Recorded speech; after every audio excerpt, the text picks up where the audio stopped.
Қарыз.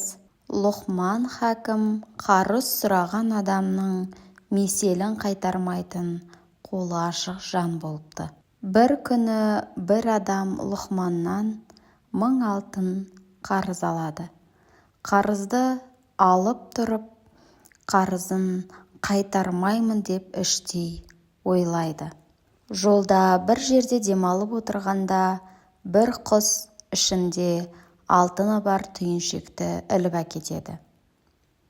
Содан Лұқманның үйінің үстінен ұшып бара жатқан түйіншек түсіп қалады.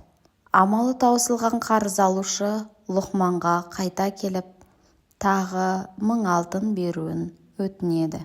Өзінің ағаттығын еске алып, егер қарыз берсе, осы жолы 2 есе қылып қайтарамын деп ниеттенеді.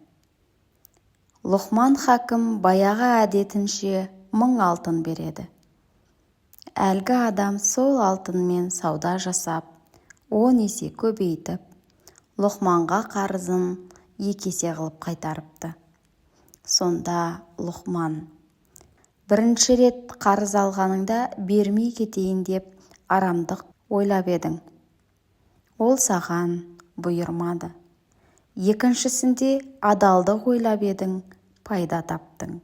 Бұдан былай қара ниет болма деп ақылын айтады.